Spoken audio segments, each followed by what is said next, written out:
ఓం సాయిరామ్. శ్రీ సచ్చిదానంద సమర్థ సద్గురు సాయినాథ్ మహారాజ్ కీ జై.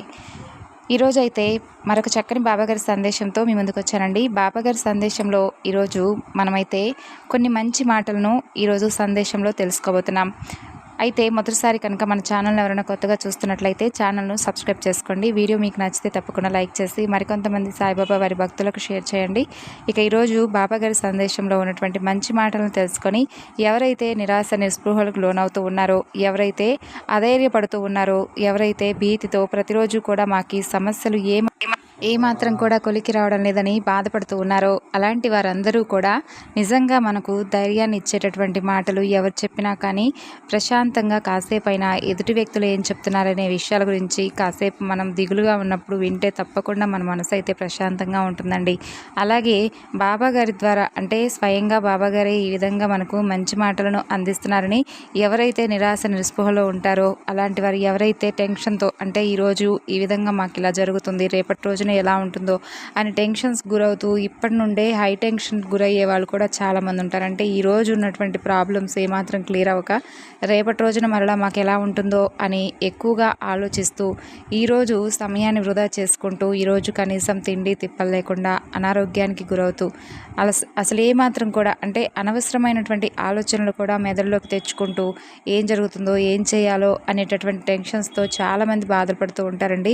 అలాంటి వారు నిజంగా కాసేపు ఏదైనా అంటే కొంతమందికి ఒక్కొక్కరికి ఒక్కొక్కలా ఉంటుంది. కొంతమంది స్వచ్ఛమైనటువంటి మనసుతో ఉండాలని చెప్పి భక్తి గీతాలను వింటూ ఉండడం కానీ, లేదంటే ఏదైనా కాస్త అంటే పచ్చని తోటలో తిరుగుతూ ఆ యొక్క ప్రకృతి ఆవరణలో కాసేపు గడిపితే ప్రశాంతంగా ఉంటుందని కొంతమందికి అనిపిస్తుంది. కొంతమంది ఏంటంటే బాబా గారి సందేశాలను వింటూ ఉంటే మంచి మాటలు బాబా చెప్తున్నట్లుగా అలా మనకు ఆ యొక్క అంటే సాయి చెప్తే ఎలా ఉంటుంది అనే విధంగా ఆలోచిస్తూ వింటే ఒక రకంగా ఉంటుంది. ఇలా ఒక్కొక్కరికి ఒక్కొక్క రకమైనటువంటి పనుల వలన మనసు ప్రశాంతంగా ఉంటుంది.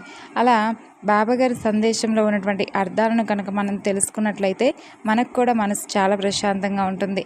అలాగే కొంతమందికి అనుకుంటూ ఉండవచ్చు, ఈరోజు మాకు తప్పకుండా ఈరోజు ఈ కోరిక నెరవేరుతుందని మీ సందేశం ద్వారా విన్నాం కదండి, మరి మా కోరిక ఎందుకు నిలబడలేదు, మా సమస్యకి ఎందుకు పరిష్కారం దొరకడం లేదు అని మీలో మీరే చాలామంది సమస్యలను లేదంటే కోరికలు నెరవేరకో ఇలాంటి సందేశాలు వింటూ ఉంటారు కదా. అలాంటి వారికి నిజం చెప్పాలంటే అండి, ఇప్పుడు మనం సపోజ్ ఏదైనా ఒక హాస్పిటల్కి వెళ్తాం, అంటే ఏదైనా బాగలేకో మనకి ఏదైనా అనారోగ్యం గురైతే హాస్పిటల్కి వెళ్తాం.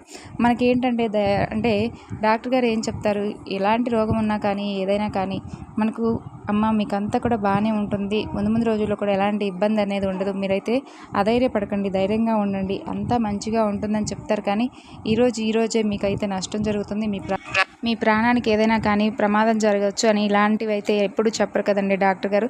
కాబట్టి మనకెప్పుడు కూడా ధైర్యాన్ని అందించే విధంగానే ప్రోత్సహిస్తారు. అలాగే మనకు మంచి మాటలు చెప్తారు. మనం ఇంకాస్త కోలుకోవాలని చెప్పి మంచిగా మనకు ధైర్యాన్ని అందించే విధంగా వారి మాటలు ఉంటాయి. అలాగే మనం నిరుత్సాహంగా ఉంటామో, ఎవరికైతే నిజంగా మంచి మాటలు కావాలని చెప్పి పరితపిస్తూ ఉంటారో అలాంటి వారికి కూడా ఇలాంటి బాబాగారి సందేశాల ద్వారా కొంచెమైనా సరే ధైర్యాన్ని అందించే విధంగా మన మాటలు ఉంటే అంతే చాలు.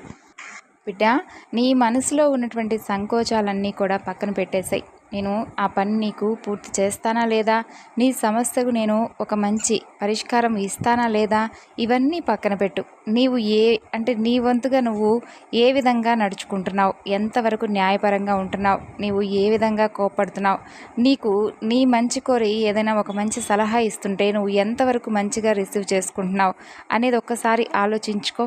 నీకు ఏదైనా మంచి సజెషన్ చేసే వ్యక్తులను పంపించినా, వారు ఏదైనా నీకు మంచి తలపెట్టాలని చూసినా కూడా నీకు వారి వల్ల ఏదైనా నష్టం వాటిల్తుందనే స్వార్థాన్నో, లేదంటే వారి వల్ల నువ్వు ఎలాంటి ప్రమాదానికి గురవుతావో, లేదంటే వారి వలన ఏదైనా కానీ తెలుసుకోవాల్సి వస్తుందేమో, నా నుండి వారు ఏమైనా తెలుసుకోవడానికి నీ దగ్గరకు వచ్చారేమోనని చెప్పి నీవు అనవసరంగా భ్రాంతి చెందుతున్నావు. కానీ ఏ సమస్యకైనా కానీ అంటే ఒక సమస్యకు కానీ ఒక పరిష్కార మార్గాన్ని దొరకాలంటే కేవలం నేనే వచ్చి నీ ద్వారా నీ వద్దకు వచ్చి తెలియజేయాలంటే చాలా కష్టంగా ఉంటుంది. కాబట్టి ఎవరో ఒకరి ద్వారా నీకైతే మంచి సమాచారాన్ని అయితే అందివ్వాలని నేను చాలా ప్రయత్నిస్తున్నాను.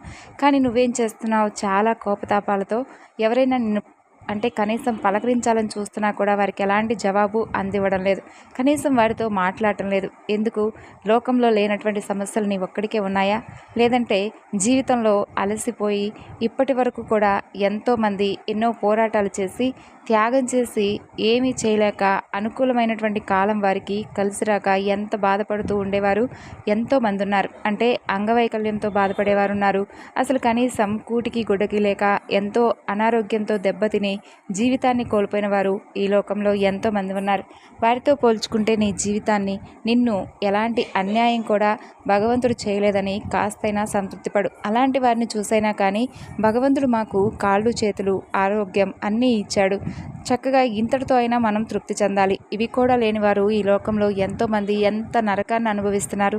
కనీసం వారి వారి పాపకర్మల వలన వారు అలా అనుభవిస్తూ ఉండవచ్చేమో, కానీ కనీసం మాకు ఎదురయ్యేటటువంటి చిన్నపాటి సమస్యలకు కూడా మేము ఎందుకు ఇలా భయపడుతున్నాం, వీటిని కూడా ఎందుకు ఎదుర్కోలేకపోతున్నాం, వీటిని చూసి కూడా ఎందుకు మేము పారిపోతున్నాం, వీటిని చూసా మేము దైవదోషం చేస్తున్నాం అని మీకు ఎప్పుడూ అనిపించదా?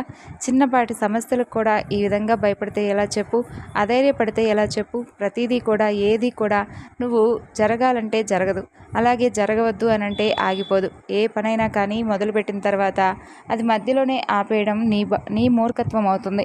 కాబట్టి ఏదైనా కానీ ఒక సమస్య వచ్చినప్పుడు నీకు ఆ సమస్యకు పరిష్కారం భగవంతుడు చూపించడేమో అని నీకు నువ్వే అనుకుంటే ఎలా చెప్పు? ఏదైనా కానీ నువ్వు మొదలు పెట్టాలి, దానిలో నువ్వు ఎన్నో ఒడిదుడుకులను ఎదుర్కోవాలి, అందులో నీకు ఎన్నో కఠినమైనటువంటి పరీక్షలు అలాగే కాలం అనేది పెడుతూనే ఉంటుంది.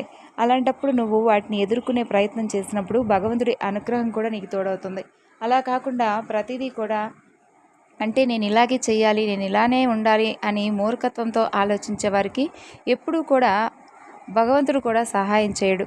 కాబట్టి నీ వంతుగా నువ్వు ఏదైనా కృషి చేస్తేనో లేదంటే నువ్వు ఏదైనా కానీ ఈరోజు నేను ఈ పనే చేయాలి అనుకొని సంకల్పించినప్పుడు ఆ పనిని తప్పకుండా ఎన్ని అవాంతరాలు ఎదురైనా కానీ ఆ పనిని ఈరోజు కాకపోయినా రేపైనా సక్సెస్ఫుల్గా నువ్వు చేసుకుంటూ ఉండాలి. అప్పుడే నీకు రేపన్న రోజు ఈరోజు ఉన్నటువంటి కష్టం రేపటికి నీకు తప్పకుండా కాస్తైనా ఆ పనిలో అవగాహన వస్తుంది.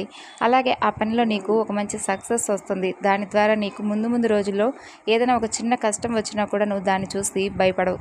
అందుకే భగవంతుడు ఒకరికి అంటే ఊరికే కష్టాలు ఇవ్వడు, దేనికైనా కానీ ఆ కష్టం నుండి బయటపడేటటువంటి అవకాశం మీకు కల్పిస్తాడే తప్ప మీరు ఆ కష్టంలోనే ఉండిపోయి దాంట్లో కూరుకుపోయి ఏడుస్తూ ఉంటే భగవంతుడు మిమ్మల్ని చూసి ఆనందిస్తాడని ఎప్పుడూ అనుకోకండి. మనకు కష్టాలు ఇచ్చేది మనం కొంత అవగాహన తెచ్చుకుంటామని చెప్పి మాత్రమే భగవంతుడు కష్టాలను ఇస్తూ ఉంటాడు. ఇకనైనా కానీ జాగ్రత్తగా ముందు ముందు ఎటువంటి నెగిటివ్ ఆలోచనలతో లేకుండా నీ జీవితాన్ని మంచిగా ప్రశాంతంగా గడుపు, అంతే చాలు. కుటుంబ సభ్యులతో సంతోషంగా ఉండు. నీతో ఎవరైనా మాట్లాడడానికి వస్తే అనవసరంగా వారిపై కోప్పడవద్దు. వారు ఏదైనా చెప్పాలనుకుంటే ముందు చెప్పనివ్వు. ఆ తర్వాత అందులో నీకేదైనా మంచి మాటలు అనిపిస్తే వాటిని రిసీవ్ చేసుకోవడానికి ప్రయత్నించు.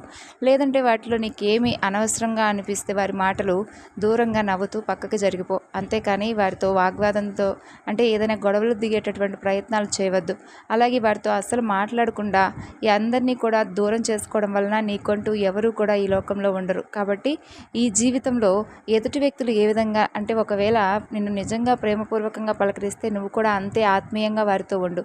ఎవరైనా కానీ నిన్ను ఎడబాటు చేసే విధంగా లేదంటే ఎగతాళి చేసే విధంగా కించపరిచే విధంగా ఎవరైనా మాట్లాడాలని ప్రయత్నిస్తే వారితో కూడా అలాగే ఉండు. లోకం తీరు ఎప్పుడు అలాగే ఉంటుంది. కాబట్టి నువ్వు కూడా ఎప్పటికప్పుడు రంగులు మార్చే ఊసరవెల్లిగా ఎవరితో ఏ విధంగా ఉంటావో అలాగే ఎంతవరకు జాగ్రత్తగా ఉండమని నేను హెచ్చరిస్తున్నాను. సంతోషంగా ఉండండి. విన్నారు కదండి బాబాగారి సందేశం. ఈ సందేశం మీ అందరికీ నచ్చింది అనుకుంటున్నాను.